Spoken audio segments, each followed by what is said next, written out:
زکوٰۃ کیا ہے؟ مظاہر نیکی میں سب سے پہلا مظہر آیا تھا مال خرچ کر سکنا، خیرات، صدقات، لوگوں کی ضرورتیں پوری کرنا اپنے مال سے، ہمدردی میں اپنا مال خرچ کرنا ہے۔ اس مال خرچ کرنے کے لیے ایک اور ستون کھڑا کر دیا گیا اور وہ زکوٰۃ ہے۔ کم سے کم اتنا تو دینا ہی ہوگا۔ گویا کہ آپ کو معلوم ہے کہ کسی بوتل کا کورک اگر بند ہی رہے تو بند رہے گا، اس میں سے کچھ بھی نہیں نکلے گا، ایک قطرہ بھی نہیں ٹپکے گا۔ ایک دفعہ کھل جائے تو امید ہے کہ کچھ اور بھی نکل آئے گا۔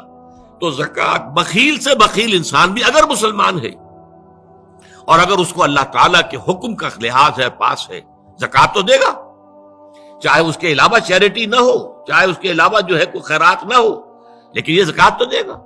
لیکن یہ زکوٰۃ جو ہے در حقیقت یہ بنیاد بن جاتی ہے کہ پھر دل میں سے مال کی محبت اس زکوٰۃ کی وجہ سے کم ہوتی ہے۔ زکوٰۃ کے معنی یہ ہے پاک کرنے والی شے، تزکیہ ہے، یہ در حقیقت نفس کو پاک کرنے والی شے، طہارت نفس، قلب کے اندر سے مال کی محبت کو ختم کرنے والی شے۔ تو یہ دو ستون ہیں ہمارے دین کی۔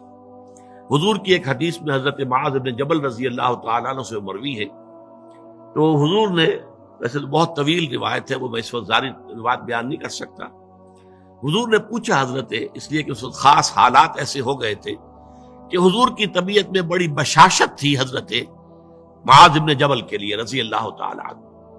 ایک سوال تو انہوں نے حضور سے کیا تھا، حضور نے اس کا جواب دے دیا۔ پھر حضور نے مزید دریائے سخاوت جوش میں آیا، حضور نے فرمایا وَإِن شِئْتَ حَدَّثْتُكَ يَا مُعَاذ بِرَأْسِ هَذَا الْأَمْرِ وَقَوَامِهِ وَضَرْبَةُ السَّنَامِ مِنْهُ۔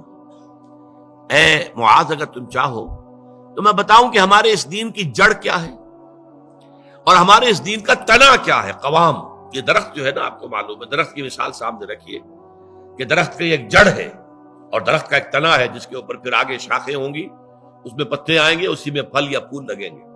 وہ قوام ہے، کھڑا رکھنے والی شے۔ یہ جو تنا ہے یہ کھڑا رکھا ہوا اس کو درخت نے، پوس نے۔ اور پھر یہ کہ اس کی چوٹی کیا ہے، میں تمہیں بتاؤں؟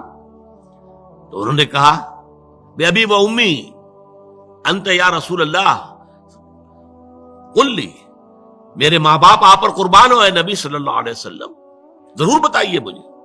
تو فرمایا ان رأس هذا الامر، دیکھو ہمارے اس دین کی جڑ کیا ہے؟ شہادت اللہ الہ الا اللہ وان محمد رسول اللہ، یہ ہے جڑ۔ اور ہمارے اس دین کے معاملے کا جو تنا ہے، قوام ہے، وہ کیا ہے؟ اقام الصلاۃ و ایتاء الزکاۃ،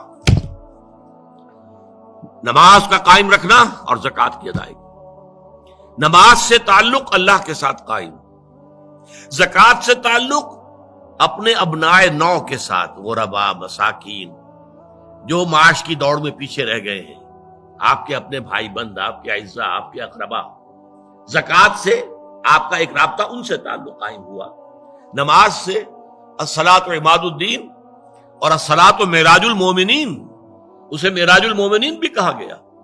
نماز سے تعلق اللہ کے ساتھ، زکوٰۃ سے تعلق خلق خدا کے ساتھ، اللہ تعالیٰ کے بندوں کے ساتھ۔ اور یہاں زکوٰۃ کا جو لفظ آ گیا تو نوٹ کیجئے، پہلے جو فرمایا تھا وَآتَ الْمَالَ عَلَىٰ حُبِّهِ ذَوِي الْقُرْبَىٰ وَالْيَتَامَىٰ وَالْمَسَاكِينَ وَابْنَ السَّبِيلِ وَالسَّائِلِينَ وَفِي الرِّقَابِ، اور یہاں فرمایا وَآتَ الزَّكَاةَ، اس کا مطلب یہ دو علیحدہ چیزیں ہیں۔ پہلے جو فرمایا ہے وہ نفل ہے، وہ ادا کرنا ہے زکوٰۃ کے علاوہ۔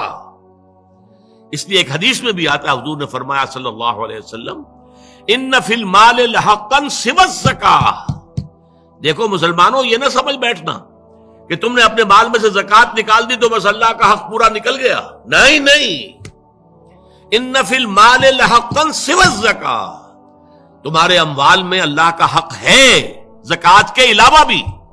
اور پھر آپ نے وہ آیت پڑھی وَآتَ الْمَالَ عَلَىٰ حُبِّهِ ذَوِي الْقُرْبَىٰ وَالْيَتَامَىٰ وَالْمَسَاكِينَ وَابْنَ السَّبِيلِ وَالسَّائِلِينَ وَفِي الرِّقَابِ وَأَقَامَ الصَّلَاةَ وَآتَى الزَّكَاةَ، اس نے جو ہے مال دیا اس کی محبت کے علی رغم، قرابت داروں کو، یتیموں کو، مسکینوں کو اور مسافروں کو، مانگنے والوں کو، اور گردنوں کے چھڑانے میں، اور قائم کی نماز اور ادا کی زکوٰۃ۔ تو زکوٰۃ ایک فرض شے ہے اور وہ جو پہلے بیان ہوا ہے وہ نفل ہے، وہ اضافی ہے، وہ زکوٰۃ کے علاوہ ہے، وہ زکوٰۃ کا حصہ نہیں ہے، بلکہ در حقیقت اس جذبے کو سسٹین کرنے کے لیے زکوٰۃ کی حیثیت ایک ستون کی ہے، جیسے ایمان کو تازہ رکھنے کے لیے نماز کی حیثیت ایک ستون کی ہے، صلاۃ و عماد الدین، اسی طریقے سے انفاق اللہ کی راہ میں مال خرچ کر سکنے کی صلاحیت جو ہے اس کو برقرار رکھنے کے لیے زکوٰۃ کی عبادت فرض کی گئی۔